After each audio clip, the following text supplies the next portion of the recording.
This is Rick being the king of shit. Sitting there, king shit on his throne of loneliness. And this is Morty burying himself.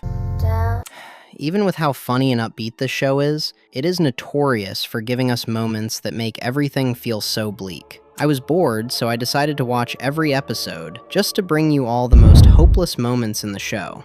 And I gotta start mild, with this moment that happens in The Old Man in the Seat. Enjoy this toilet with 1,000 of me screaming every time you take a shit.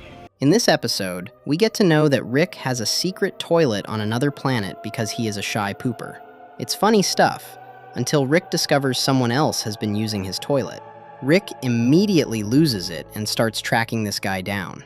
He goes as far as threatening this fly mafia boss by holding his 470 kids hostage, and even going into the front lines of a space war to find this guy. Hey, Ape Man, I hope this was worth making a whole swarm of enemies. It will be, when I find whoever shit in my toilet.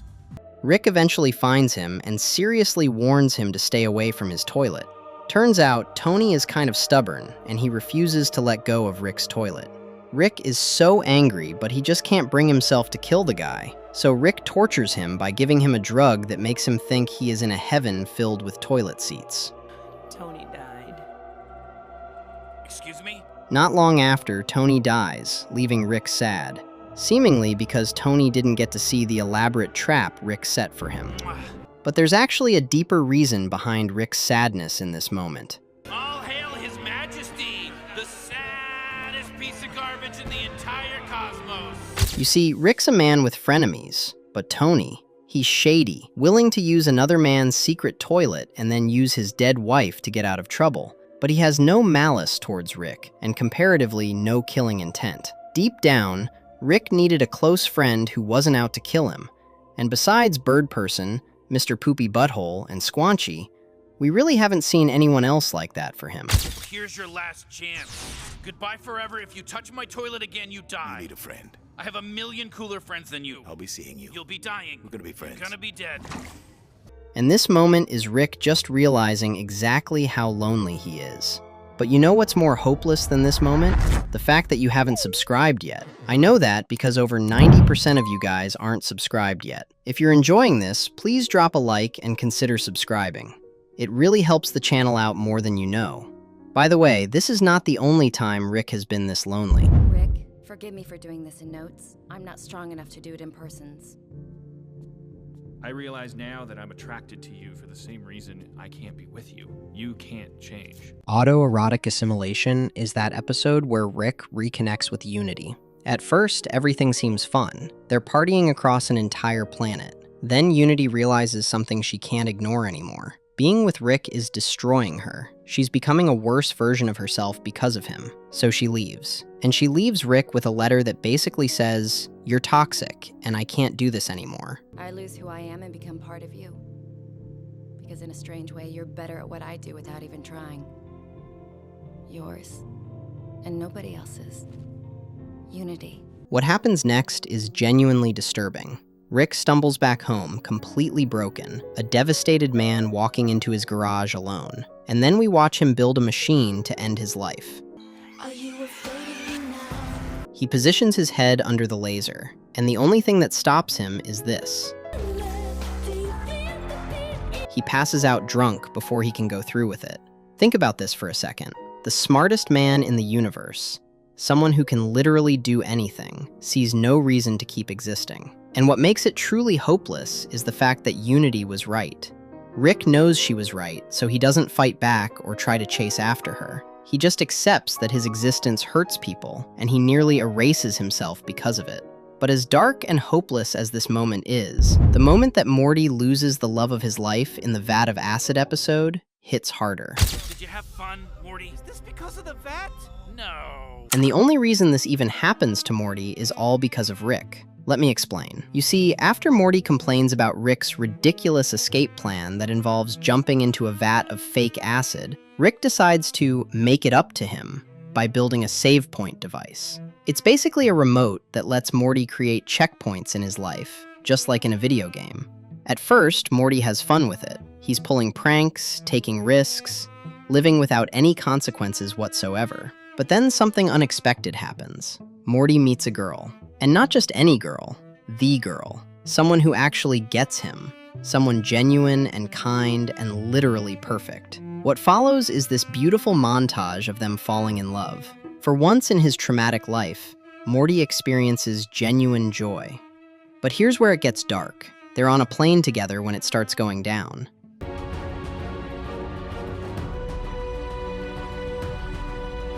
Morty has the remote in his hand.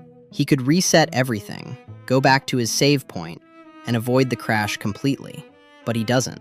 He chooses to stay in that moment with her, even if it means dying together. Then Rick shows up and rescues them at the last second.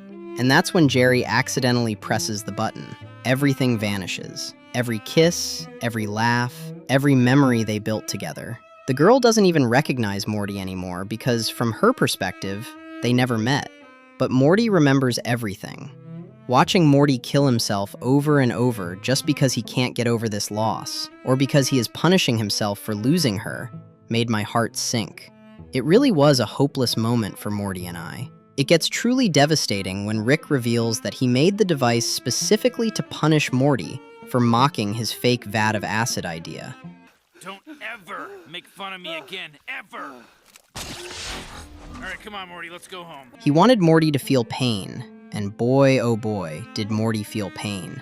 This is not just dark, it's cruelty on a level most shows wouldn't dare touch. But even that doesn't compare to the bleakness of Ricksty Minutes. Thank you guys so much. It's a real treat to be raised by parents that force themselves to be together instead of being happy. Ricksty Minutes starts off as one of the funniest episodes in the series. Rick hooks up interdimensional cable, and the family watches these absurd TV shows from across the multiverse. But later on, Summer discovers something that completely destroys her sense of self. I don't see anything. Well, you should select a different timeline. I mean, if your father and I achieved our dreams, there's a chance you weren't even born. That came out wrong. That came out very wrong. She finds out she was an accident. Her parents only got married because Beth got pregnant with her. And in alternate realities where Summer was never born, Jerry and Beth are thriving. They're successful, happy, living their dream lives.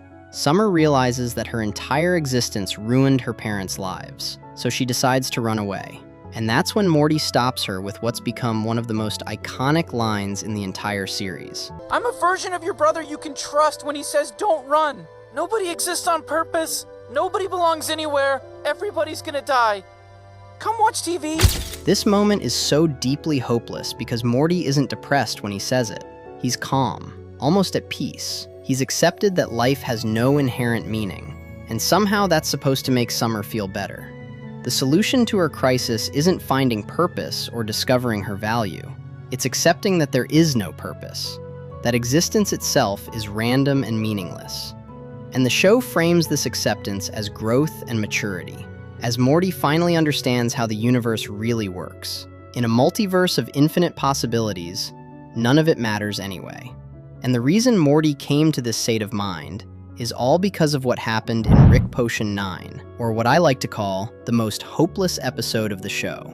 But we're getting to that in a moment. Let's talk about that time Morty got stuck in the fear hole for now. If you've seen this episode, you know how the story goes. Morty jumps into this fear hole to face his biggest fear. And we get to see that his fear actually runs deeper than grotesque monsters that want to kill him. Every time Morty thinks he's escaped, something impossible happens, and he finds himself trapped again. And the truly hopeless part is this loop. No, this is real, I can tell. You're not afraid that you could be certain about something and still turn out to be wrong? You cowardly asshole! At some point, Morty can't tell what's real anymore. He has no idea if he's actually escaped or just living another layer of the nightmare. This episode is pure psychological horror, not because of the monsters, but because they keep losing hope every time reality resets. And now for something more hopeless than that, Rick Potion 9. What the hell is going on, Rick? What does it look like? The serum is piggybacking on the virus. It's gone airborne, Morty. Oh, crap! This is it. The most devastating and soul-crushing moment Rick and Morty has ever created. It starts with Morty wanting a love potion to make Jessica fall in love with him. So he does. Whoever you smear this stuff on will fall in love with you. And only you, forever. Are you happy now, Morty? Heck yeah! But it goes catastrophically wrong and mutates the entire world into these deformed Cronenbergs. Look, you idiot!